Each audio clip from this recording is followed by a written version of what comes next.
네, 안녕하십니까 여러분. 오늘 현장에도 나와 있습니다.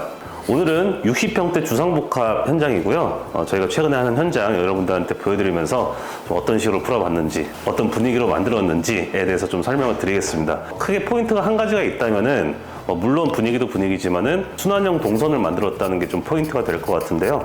한번 하나하나 보시면서 또 설명드리겠습니다. 네, 여기는 현관입니다.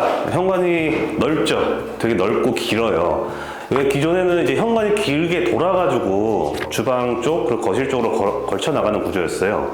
이 현관에 큰 구조를 유지를 했지만은 굳이 불필요하게 이렇게 동선을 길게 안 갖고 가고도 좀 부엌하고 접근성이 좋게 저희가 설계 변경을 좀 했습니다. 레이아웃을 새로 잡았는데 일단 이 현관에 대해서 설명드릴게요. 이 현관의 가장 큰 특징은 집을 들어오고 나갈 때 모든 것을 여기서 좀 편안하게 할 수 있는 그런 기능을 좀 많이 집중을 했습니다. 일단은 장들을 좀 큼직하게 짜가지고 신발도 다 보관이 되고 플러스 이 집에는 어린 아이가 있어요. 이런 유모차들을 접어가지고 수납할 수 있게끔 여기다가 장을 짜놨다는 게 특징이고요. 내부의 구성을 좀 최대한 클라이언트의 라이프 스타일에 맞게끔 구성을 했습니다. 그래서 뭐 이쪽도 보시면은 패스 집을 들어오고 나갈 때 편안하게 수납하고 갖고 나가실 수 있도록 구성했다는 게 좀 특징이고요. 또 한 가지 특징이 저희가 이쪽을 보시면 스타일러를 여기다 놨어요. 우리가 외부에서 입은 옷을 굳이 안방 구석까지 드레스룸까지 들어가서 벗어서 하는 것보다는 자주 입고 다니는 이제 이런 외투나 옷들은 현관에서 바로 들어와서 벗어서 여기서 이제 드레스에 놓고서 사용할 수 있게끔 그래서 그 드레스를 여기다 놓고요. 또한 손님이 오셨을 경우에도 마찬가지로 손님 옷 걸 때가 사실 집안에 마땅치가 않잖아요.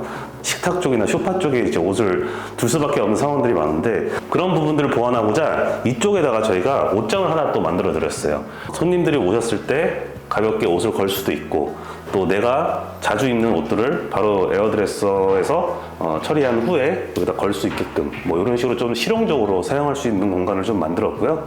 밑에는 로봇 청소기를 놓을 수 있게끔 해가지고 로봇 청소기가 집안 구석구석을 다니기에 딱 적당한 위치로 저희가 이렇게 잡아놨습니다. 별거 아닌 것 같지만은 좀 이렇게 여유가 있는 공간에서는 이런 것도 풀어볼 수가 있으니까 좀 여러분들께서도 좀 참고해 주셨으면 좋겠습니다. 이 집은 좀 단단하고 묵직하고 좀 차분한 그런 분위기를 좀 연출했습니다. 그래서 이렇게 보시는 것처럼 전체적인 톤을 화이트와 좀 어두운 브라운을 적용해가지고 클래식하면서도 너무 튀지 않는 가볍지 않은 그런 분위기를 좀 연출했어요.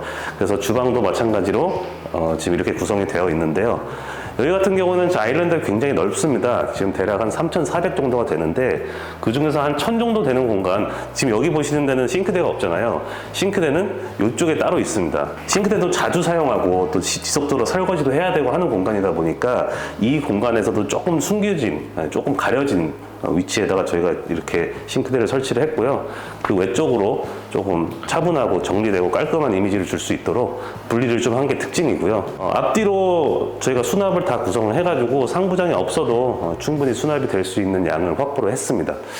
그리고 이제 보시는 것처럼 이제 전체적인 저희 컨셉에 맞춰서 인피니티 냉장고가 들어갔고요. 이제 와인 냉장고까지 적용이 돼서 이제 4칸이 이렇게 들어가 있습니다. 그래서 좀 색깔이 잘 어울리는 것 같고 이쪽으로 저희가 홈바를 구성을 했어요.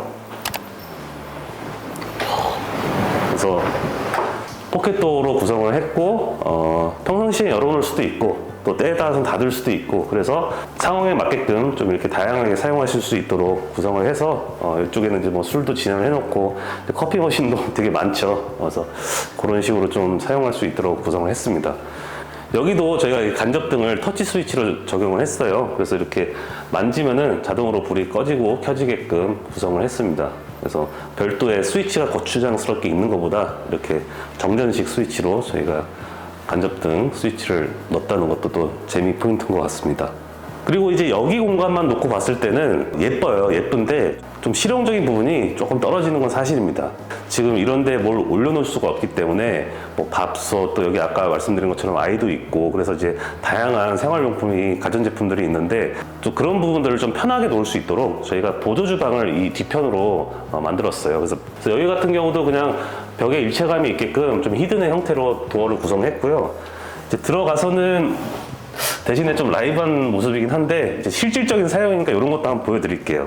그래서 여기는 깔끔한 데 비해서 이제 안쪽으로 들어오면은 실생활에서 필요로 하는 그런 제품들은 여기다 놓고 좀 사용할 수 있게끔 저희가 이렇게 보조 주방을 여기다 만들었어요. 그래서 이쪽에서는 좀 냄새나는 음식 할 수 있게 별도의 또 다른 인덕션과 이제 후드를 위쪽에 설치를 했고요. 그리고 이쪽에서는 앞에서는 조금 보여지면 안 예쁜 것들을 좀 편하게 사용할 수 있도록 구성을 했습니다. 그리고 이 문을 지나서 그리고 저희가 이쪽으로 전자레인지나 밥솥을 수납하실 수 있게끔 깔끔하게 빌트인으로 다 만들어 드렸습니다. 그리고 아까 말씀드렸던 순환형 동선을 여기서 이제 보여드릴 건데요. 지금 여기에 문이 보이시죠? 이 문 넘어서가 바로 현관입니다. 그래서 이렇게 문을 열고 나가면은 아까 제가 영상 초반에서 설명드렸던 현관이 나타나게 되고요. 그래서 현관에 들어와서 주방을 가려면 기존에도 그랬고 한참 돌아갔어야 돼요. 돌아서 안쪽으로 다시 들어가는 이런 형태의 구조였는데 저희는 여기다 이제 문을 새로 만들어가지고 뭐 장을 보고 올 경우 내지는 안에 있는 분리수거나 일상 쓰레기들 뭐 아니면 뭐 다양한 것들을 갖고 나가야 될 경우 바로 이렇게 돌아오지 않고 바로 나갈 수 있게끔 문을 만들어서 순환형 동선을 만들었습니다. 그래서 실질적으로 되게 유용한 동선이 확보가 된 거라서 아마 사용하시는 데 있어서는 되게 편하실 거예요. 그리고 좀 작은 디테일이지만 신발을 신고도 여기까지 들어올 수 있게끔 저희가 구성했다는 게 또 하나의 또 디테일인 것 같아요. 그래서 여기다 스랩바를 놓으시고 바로바로 나갔다가 뭐 굳이 맨발로 나가가지고 저쪽에 스랩바를 갈아 신는 경우는 없게끔 이렇게 구성을 했습니다. 그 다음에 이제 많은 시간 주방에서 시간을 보내시기 때문에 별도의 세탁룸을 드레스룸에다 만들진 않았어요. 또 아이도 있고 그래서 중간 지점인 보드 주방에다가 세탁기를 설치를 했고 여기 같은 경우에는 평수도 조금 있고 잔짐이 엄청 많으시대요. 그래서 그냥 아예 큰 팬트리를 따로 공간을 만들었습니다. 그래서 이 보드 주방 너머로는 이렇게 쫙 수납만 할 수 있게끔 저희가 공간을 별도로 만들어 드렸습니다. 이 공간이 꽤 크기 때문에 김치냉장고 하나 더 있던 거를 처분할까 고민을 하셨는데 공간이 여기가 워낙 커가지고 기존에 쓰시던 냉장고는 이 안쪽으로 배치를 했습니다. 그래서 보시는 것처럼 일상생활에서 쓰시는 다양한 제품들이나 뭐 물건들, 뭐 골프채, 여행 가방, 뭐 다양한 것들을 여기다 다 때려 넣을 수가 있어가지고 정리하시는데 되게 편하다고 하시더라고요. 그래서 이런 공간을 만드는 것도 수납에 있어서 집을 구성하는 데 있어서 굉장히 중요한 포인트인 것 같습니다. 그래서 큰 기교가 안 들어가도 이렇게 딱 수납할 수 있게끔 선반만 있어도 너무 깔끔하잖아요. 주방, 보조 주방, 그 다음에 창고, 그리고 현관을 잇는 하나의 또 다른 문 이렇게 구성이 됐다는 게 레이아웃적으로 좀 많은 변화가 있었던 것 같아요. 자, 주방 설명 드렸으니까 이제 거실로 가서 거실에 대해서 좀 설명을 드릴게요. 기존에는 이쪽 벽들도 다 막혀 있었어요. 그래서 아주 그냥 폐쇄적인 독립적인 주방이었는데 다 벽을 터가지고 주방하고 거실하고 소통이 되게끔 저희가 좀 시원하게 만들었고요. 채광 한번 보세요. 채광 기가 막히죠. 공원뷰예요. 지금 촬영하는데 너무 빛이 많이 들어와서 닫아놨는데 뷰가 기가 막힙니다. 두 면이 다 공원뷰로 정말 너무 채광도 잘 되고 밖에 봤을 때 너무 기분이 좋더라고요. 그래서 참 부러운 그런 위치에 있는 집입니다. 자, 여기 같은 경우는 TV가 없는 거실로 구성을 했고요. 워낙 뷰가 좋기 때문에 온전히 이런 걸 즐길 수 있도록 구성을 했습니다. 소파 같은 경우는 까사 알렉시스의 카펠라 제품으로 저희가 이렇게 추천을 해드려가지고 너무 이 거실하고 잘 어울리는 것 같아요. 톤 앤 무드가. 그리고 여기 보시면은 이게 진짜 대박인데 이거 자체가 실물로 봐야지 예쁜 테이블이에요. 이건 영국의 그 디자이너 브랜드 제품인데요. 티모시 올튼이라는 브랜드예요. 그래서 이제 아이스버그라는 제품입니다. 이 상판이 유리로 제작되어 있어요. 그리고 다리는 스틸이고요. 이 상판과 다리의 조화가 진짜 너무 좋아요. 그리고 이 유리의 느낌도 그래서 실제로 좀 제가 봐야 된다고 말씀드리는 건데 이게 거의 한 40mm 되거든요. 위에 이런 결도 있고 그래서 만졌을 때 기분도 좋고 봤을 때도 이 다리의 묵직함과 상판의 이 유리가 너무 잘 맞아 떨어지는 것 같아요. 우리가 물성을 잘 썼다 이런 표현을 되게 많이 쓰는데 되게 좋은 예시인 것 같아요. 그래서 이거는 얼마씩 해요? 뭐 아무래도 브랜드 제품이다 보니까 싸진 않은데 또 그렇다고 그렇게 비싸진 않아요. 한 1000중반대 정도 합니다. 사실 요즘 워낙 이렇게 고가의 테이블이 많은데 되게 가성비가 있다고 저는 보여지고요. 아니, 요즘 웬만하면 2천만 원 넘어가니까 요즘 막 8천만 원짜리 테이블 막 이런 거 쓰고 그러는데 여기 같은 경우 이제 우리 클라이언트 분의 취향에 맞춰서 개별 구매를 해주신 걸 저희가 달았어요. 높이가 높지 않은 공간에서 펜던트를 다는 건 저는 별로 개인적으로 싫어하는데 원체 거실이 넓다 보니까 그런 공간적인 제약사항들을 좀 해소해 주는 것 같아요. 이것도 비싼 거예요. 근데 플러스 제품이고, 그래서 이 두 가지가 잘 어울리는 것 같아요. 조금은 밋밋할 수도 있고 그런 공간을 확 살려주는 그런 역할을 좀 하는 것 같아요. 그래서 스타일링도 되게 하나의 중요한 부분이니까 이런 부분들도 좀 신경 써보시고 알아보시면 좋을 것 같습니다. 그리고 이제 보시면은 코너에 각진 부분들이 없어요. 거실 쪽에는. 그러니까 여기 같은 경우는 큰 기둥이 3개나 있는데 이런 부피가 큰 기둥이 3개나 있으니까 이 각이 굉장히 공간을 좀 딱딱하게 만들더라고요. 이런 부분들을 좀 부드럽게 만들기 위해서 각을 다 없앴습니다. 그래서 이제 라운드지게 코너를 다 만들어 가지고 큰 덩어리들이 있어도 크게 딱딱함 없이 부드럽게 다가오고 좀 느껴질 수 있도록 저런 디테일들을 좀 저렇게 굴려봤습니다. 이거 근데 커튼이 되게 많아갖고 치고 닫기가 힘들 것 같은데. 여기 같은 경우는 다 기본적으로 이거 보시면 다 저희가 전동 커튼으로 만들어 놨어요. 그래서 이렇게 버튼으로 한 번에 닫히고 한 번에 열리게끔 이렇게 구성을 해가지고 사용하시는 데는 그렇게 불편함은 없을 거다. 그래서 전동 커튼으로 작동이 되기 때문에 편하게 커튼을 여닫을 수 있습니다. 그리고 이제 저희가 방 잠깐 설명드리고 거실 욕실 한번 보여드릴게요. 우선 일단 문 보시면요, 저희가 목공 작업을 다 했기 때문에 무문선도로 만들었어요. 저는 개인적으로 문 타입 중에서는 무문선이 제가 개인적으로 제일 좋아합니다. 그냥 군더더기 없이 깔끔하게 문이 구성이 되고 문이 벽체와 딱 단순하게 분리가 되기 때문에 오히려 이런 문을 활용해서 조금 더 긴 조형적인 표현이 가능하다고 생각이 들거든요. 그래서 좀 상대적으로 문선이 있는 문보다는, 그리고 인방이 있는 문보다는 좀 층고가 또 시각적으로 더 넓어 보인다는 좀 장점이 있어서 그렇습니다. 자, 여기 같은 경우는 이제 서재입니다. 그래서 이제 심플하게 구성을 했고요. 이렇게 책상하고 좀 이렇게 DP할 수 있는 공간을 만들어 가지고 좀 편안하게 업무 보고 또 컴퓨터 사용하시는데 문제 없도록 이렇게 방을 구성했는데, 방 같은 경우는 좀 최대한 심플하고 그 기능에 맞게끔 구성을 했습니다. 이제 여기가 거실 욕실인데요. 여기가 평수가 크다 보니까 기존에 2개의 욕실이 있었어요. 이쪽에 큰 욕실, 작은 욕실. 근데 굳이 그렇게 나눠질 필요가 없잖아요. 왜 그런 설계를 했는지 사실 이해를 못 하겠어. 그래서 2개를 합쳤습니다. 그래서 좀 하나의 큰 욕실로 저희가 구성을 했고요. 이쪽에 큰 욕조를 배치를 했습니다. 그래서 보시면은 2인용 욕조고요. 아이도 있고 반신욕도 자주 하시는 루틴을 갖고 있기 때문에 좀 편안하게, 좀 쾌적하게 사용할 수 있게끔 좀 큰 욕조를 넣었어요. 이쪽으로 이제 욕조를 넘어가는 계단이자 좀 편하게 앉아서 씻을 수도 있고, 또 아이가 있다 보니까 아이 씻길 때도 마찬가지고, 그래서 다용도로 좀 사용할 수 있게끔 이렇게 구성을 했어요. 타일로 선반을 만들었고. 맨날 하는 거니까 빨리 딴 데 가죠. 자, 이제 여기는 이제 안방인데, 안방과 거실은 좀 히든 타입으로 저희가 문을 구성을 했어요. 근데 이게 히든 도어는 아니고요, 스윙 도어입니다. 안쪽 바깥쪽으로 다 열릴 수 있는 형태의 스윙 도어인데 한번 들어가 볼게요.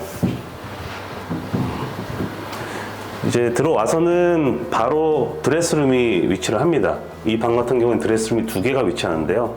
이쪽에 하나랑 안쪽에 하나 더 있어요.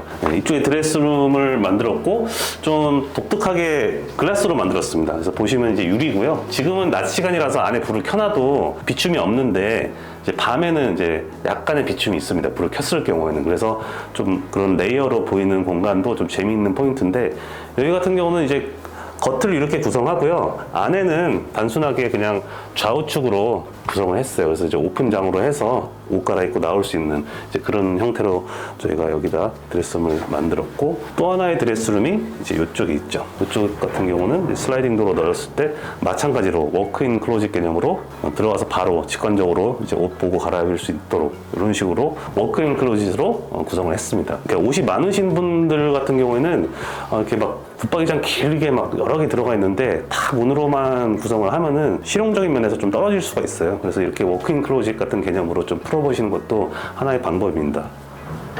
그리고 이쪽이 이제 안방 욕실인데요. 이제 들어오면은 여기 같은 경우는 별도로 변기와 그 다음에 샤워 공간을 분리를 해놨어요. 그래서 좀 쾌적하게 건식으로 사용할 수 있게끔 만들었고요. 세면대를 화장대와 같이 겸용으로 사용할 수 있게끔 호텔에서 경험할 수 있는 형태의 욕실을 여기다 이렇게 만들어 드렸어요. 이 욕실이라는 것도 하나의 그냥 공간이라고 생각하지 마시고, 세면 공간, 뭐 화장대 공간, 변기 공간, 샤워 공간 다 기능적으로 분리가 되어 있어요. 그래서 가능하다면 각각의 기능에 맞춰서 이런 분리를 하는 것도 고급 주거를 만드는데 좀 많이 크게 차이가 나는 부분이니까 이런 부분들도 좀 관심 있게 봐주시면 감사하겠습니다. 이쪽 같은 경우는 그냥 딱 샤워 1인 샤워실로 구성을 해가지고 여기도 마찬가지로 좌측에 타일 선반으로 매립 선반으로 3단으로 구성을 했습니다. 이 집 특이한 게 필름을 안 썼네요, 하나도. 되게 작은 부분만 썼어요. 예를 들면 이런 문 같은 경우는 공장에서 다 필름을 발라줘서 나왔고, 그래서 이제 공장에서 찍을 수 있는 건 다 이렇게 찍어왔고, 현장에서는 저희가 필름을 거의 안 썼어요. 어쩔 수 없이 써야 되는 이제 소량의 문틀들 이런 데만 사용을 해가지고 대부분 이제 방 내부는 도배로 저희가 마감을 했고, 이제 공용부 거실, 주방, 뭐 현관, 복도 이런 데는 다 저희가 도장으로 천장까지 도장으로 마감을 했습니다. 이 굴곡을 준다는 게 좀 시각적으로 되게 부드러움을 많이 줘요. 꼭 이게 굴곡을 이렇게 곡선을 준다고 해서 다 좋은 건 아닌데 많이 공간이 부드러워지는 건 있습니다. 그래서 여기 같은 경우도 아까도 말씀드렸지만 이 부드러움이 느껴지는 이유가 큰 기둥들이 있는데 이렇게 세 개의 기둥들이 있는데 거기서 주는 부드러움, 또 이렇게 패브릭으로 제작된 소파, 이 소파도 사실 한몫하거든요. 이게 일반적인 소파에 비해서 엄청 크잖아요. 네. 그래서 이런 데서 느껴지는 그런 부분들, 이런 데서도 사실 부드러움이 느껴져요. 네. 이 유리에서 주는 부드러움도 있어요. 그래서 이런 게 좀 조화롭게 이루어졌기 때문에 그런 부드러움이 좀 나는 거라고 좀 말씀드릴 수 있을 것 같아요. 네. 이제 집안에서 인테리어를 할 때 어두운 색, 좀 과감한 색을 쓰는 거에 대해서 좀 두려운 부분이 없잖아 있을 수 있어요. 근데 보시는 것처럼 어두운 톤들, 좀 과감한 톤들, 과감한 소재들 이런 것들로 저희가 도배를 하는 건 아니잖아요. 그래서 부분적으로 이렇게 배치를 하고 부분적으로 사용한다면은 그것도 공간에서 큰 힘과 분위기를 되게 줄 수 있는 포인트거든요. 그래서 오늘 현장 보시면서 그런 부분들도 좀 참고해 주셨으면 감사하겠습니다. 제일 마음에 드는 부분이 어디예요? 제일 마음에 저는 아무래도 아일랜드 쪽이죠. 네. 이 냉장고장 있는 쪽에 그 저 메스가 현관하고 분리도 시켜주면서 또 적당하게 순환형 구조를 만들 수 있는 어떤 큰 포인트거든요. 이 집안에 좀 코어라고나 해야 될까. 그래서 이런 부분들 구성이 저는 개인적으로 마음에 들고, 그 다음에 아까 말씀드렸던 순환형 동선, 그 다음에 보조 주방, 그 다음 창고까지 이어지는 이러한 레이어들, 공간에서 좀 실용적이고 디자인적으로도 유지할 수 있게 해주는 보조 공간들이거든요. 그래서 이런 구성들이 잘 될 수 있어가지고 좀 이번 현장이 잘 나온 것 같습니다. 자, 오늘도 여러분한테 이렇게 현장을 통해서 인사를 드렸는데요. 오늘도 제가 고급 주거를 만들기 위한 좀 포인트 위주로 설명을 드렸어요. 그래서 우리가 어차피 같은 예산, 또 같은 공사 방식을 택한다면은 어느 부분들에 대해서 집중을 해야 될지에 대한 이야기였으니까요. 그래서 그런 부분들을 좀 참고해 주신다면 감사할 것 같습니다. 오늘 영상도 도움이 되었다면 구독과 좋아요, 추천 부탁드리고요. 또 좋은 현장, 또 좋은 이야기로 여러분들께 인사드리겠습니다. 감사합니다.